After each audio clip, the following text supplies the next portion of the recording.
உணர்வோம் ஆன்மீகம்.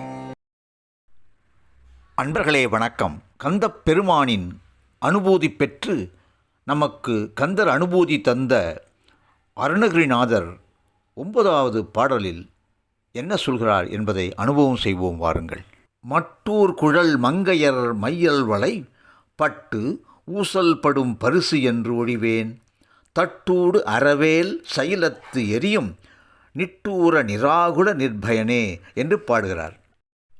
அருணகிரிநாதர் வேண்டுகிறார், முருகா, வேற்படை உடைய பெருமாளே, தடைகள் ஏதுமில்லாமல் கிரௌஞ்சிய மலையை உன் திருக்கை வேளால் தூளாக்கிய பெருமானே, வலிமை கொண்டவனே, மோக வலை வீசும் பெண்கள் அவர்கள் கூந்தலில் தேன் நிரம்ப உள்ள பூக்களை தலையில் வைத்து கொண்டிருக்கின்றார்கள். இவர்கள் வலையில் நான் வீழாமல் எப்படி நீங்குவேன்?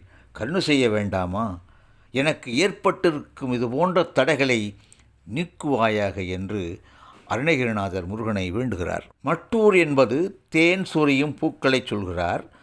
தட்டூடு அறவேல் என்பது முருகன் திருக்கை வேல் தடைகள் ஏதுமில்லாமல் ஊடுருவி பாயும் என்பதை சொல்கிறார். அன்பர்களே, அருணகிரிநாதர் சொல்ல வந்தது பல ஆண்களை மயக்கும் தன்மை கொண்ட சில பெண்களின் மோக வலையில் விழாமல் நான் எப்படி மீள்வது என்றுதான் கேட்கின்றார். மோக வலையை வீசியிருக்கின்ற அந்த பெண்களை கூட அவர் குறை சொல்லவில்லை. மோக வலை வீசப்பட்டது என்று தெரிந்தும் நீ ஏன் அதில் போய் சிக்குகின்றாய்? அப்பொழுது அது யார் குற்றம்? உன் குற்றம்தானே என்று அந்த நிலையிலே தன்னை நிறுத்திக் கொள்கிறார். முருகனே, உன்னால் தான் என்னை காப்பாற்ற முடியும். அந்த வலையிலிருந்து மீட்க நீதான் கருணை செய்ய வேண்டும் முருகா, அது உன்னால் தான் முடியும் என்று இறைவனை வேண்டுகிறார். அன்பர்களே, நாம் இருப்பது கலியுகம். உங்களுக்கு தெரியும் எதை தவிர்க்க வேண்டும், எதை பின்பற்ற வேண்டும் என்று. ஆயினும் பொல்லா மனம் இருக்கே நம்மோடு இருந்து கொண்டே நம்மை ஒரு நொடியில் தாழ்த்திவிடும். இந்த மனம் பக்குவப்பட்டால்தானே இந்த இழிநிலையிலிருந்து நாம் மீண்டு வர முடியும். குறை நம்மிடம்தானே உள்ளது. ஆக அந்த குறைபோக்க வடிவேலன் சிற்றடியை பற்றுங்கள் என்பதையே அருணகிரிநாதர் சொல்ல விழைகின்றார்.